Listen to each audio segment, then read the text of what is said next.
Hello, my name is Simon Morton. I'm the MD and founder of Eyeful Presentations. And what we've decided to do is pull in a few colleagues to just share some war stories, some examples and case studies of projects that we've worked on recently, and really just sort of put a focus on what makes a presentation really work. What are the results that they deliver? I'm joined by my colleague, Steve Robinson. You work with companies of all manner of sizes in a whole bunch of different ways. In particular, I was interested in a logistics company you've been working with quite a bit over the last few years. And there's one particular project that I'm keen for you to chat through, which is where you supported them through the whole bid process. But before we dive into that detail, just give me a sense as to, with this particular company, how far you go back, what sort of projects you've typically worked on. So they're probably one of our oldest customers, actually. We go back, I would say it's 11 or 12 years now, something like that. So long time working with them, and we've done pretty much every type of project under the sun. So from sales presentations, we've done conference presentations, we've done proposal documents, bid documents, business plans. So it's quite a strong relationship with them then? Just a little bit, okay. Yeah. They tend to throw the difficult projects our way. So often we're used either for the really high value stuff or where they just need something really different and a sort of a fresh set of eyes, I guess. Beautiful segue then to this particular project that I have in mind, so give me a little bit of a sort of background to it. It was a must-win bid, big numbers, and the phone rings. What happens next? Yeah, these are the projects we get really excited by because of the big numbers, I guess. You're talking about a contract here worth 400 million, something of that kind of scale. That's a decent sized number. So that always sort of makes your ears sort of prick up a little bit when you hear that. So the background to it was this is in the sort of pub, restaurant, food division of the organisation. So it was an existing customer. They've had the contract a long time.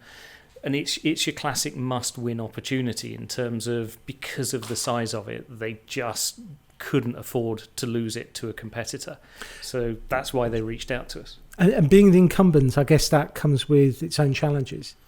Very much so. It's your classic blessing and curse, really, because as the incumbent, yes, you know them so well. You know them better than any competitor will, particularly here, because as an incumbent, they will have been in there 7 years plus. So you really know the organisation and you're kind of really deeply intertwined, I guess. But then at the same time, you can't lie. You can't overpromise. Okay. They know everything about you. Yeah. So, yeah, it's a very tricky course to steer. It's got to say helped in this organisation because they are very good at looking after their customers, which always puts you in a better position for these kind of bids, I guess. So looking at it from a presentation perspective, obviously there's a really defined result at the end of this, and it's pretty binary. You either win or you don't. Yeah.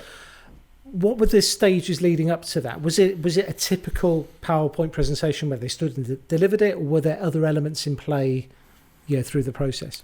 Yeah, we knew we'd end up at the presentation, but we actually were engaged probably 9 months, I should think, before the presentation was due.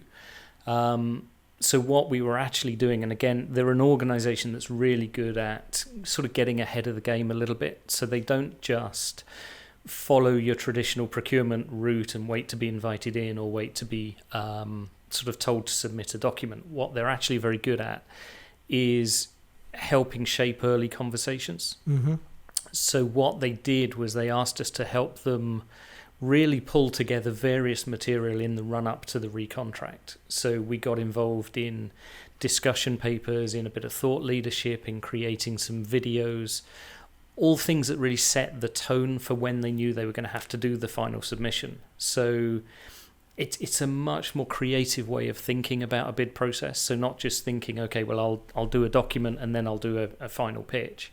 It's actually saying, let's do some groundwork first. Let's actually set a stall out, see what they think to that before procurement get kind of too heavily involved. So it sounds like there was, we talk about blended presenting of actually, it's not just stand and deliver a set of slides, it could be a video, like you say, Yep. infographic document, the whole sort of mix.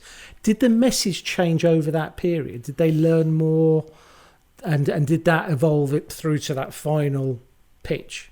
Yeah, I mean, it's the nature of these kind of contracts is so complex that, yeah, a lot of the early phase was, here's what we think the solution should look like. Mm-hmm. But it's all about testing. So, yeah, to your point about blended presenting, a lot of the early presentations, that's what you're doing. You're using different mediums, I guess, to test reaction, see what they like, see what they don't like, so that you can plan your overarching strategy. So the end presentation actually ends up being really quite simple to write, because you've written it with your customer over a 9-month period with very, very strong internal coaches saying, yes, we like this, no, that doesn't fit. And as the business evolves, you change what you're bidding and pitching. So it's sort of like the dictionary definition of outcome-based presenting is start with the end in mind and build, and it doesn't all have to be on that final presentation. There are elements and chapters in that story as you go through. Beyond doubt. I think the biggest mistake people make is actually putting everything on that end presentation, because if you're behind the curve, your chances of actually really pulling it out of the bag in that last presentation are slim. Mm-hmm. So the art of this is to do the exact opposite. It's know where you want to end up, but shape it all the way down the line. Don't wait for one big amazing presentation at the end of the day, because it's about hearts and minds. Yeah. And you've got to get people on board. They've got to understand the proposition, but they've also got to see that you've shaped the proposition with them. So I guess this is about sales being done with the customer, not to the customer. Right, that's a nice phrase. I like that. Break the news. How did it go? What was the result? So we wouldn't be talking about it if we hadn't won it. I think there's lessons to be learned from the failures as well as the wins, but I'm assuming it's a win. It was a win, absolutely. Right. So against very stiff competition, who were in it all the way through and playing a really good hand as well from what we could see. Yeah, we managed to get it over the line. They're recontracted, locked in for some time. So fantastic. Yeah, it's been a great win. Put you on the spot. What lessons would you share with somebody facing a similar sort of challenge? So must-win contracts, throwing everything 9 months prior to the actual pitch itself. What lessons would you suggest for the client? And also, what could we have done differently, or what did we do really well to make sure it was a success? Oh, so I think the important lessons from it are the strength of internal coaches in that sort of scale of deal is just being able to rely on some really good, honest feedback. Right. So that as you're testing the ideas, as you're honing everything, having a customer who is prepared to work with you is really important. So I guess ultimately advice for any customer is, if you haven't got that, if you haven't got those people in place who are providing that feedback, that's a huge warning sign. Mm-hmm. So it's making sure that you're not building your solutions in isolation. You're always working with the customer and co-creating if you want to win these big deals.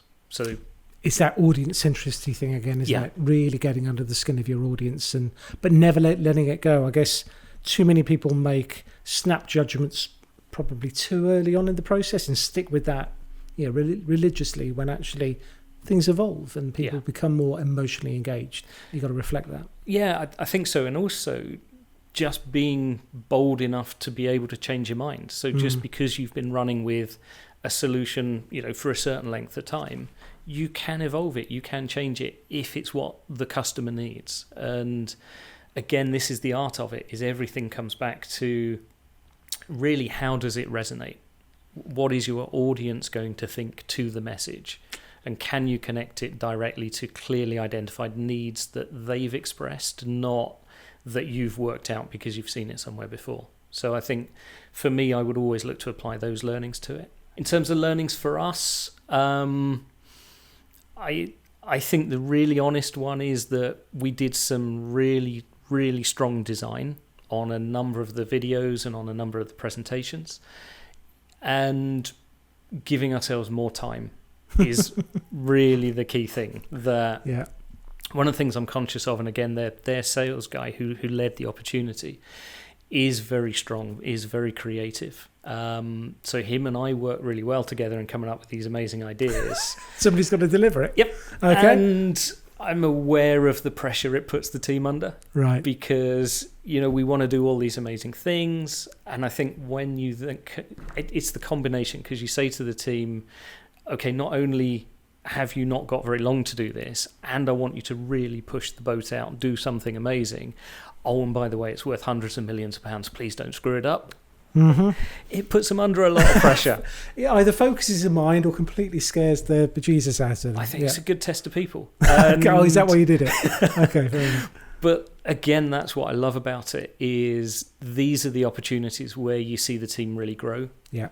Where they roll their sleeves up and they throw everything at it. We had some late nights, we had some tense conversations, but it gets you to an amazing result. So, yeah, the learnings are the more notice I can give the team, the more breathing space I can give the team, the better. But they always come through. Sounds like you've been told off. Yes, I have. Brilliant. Fantastic story. And I'm sure a lot of really important messages will have come through for those people tuning in. So thank you. Pleasure.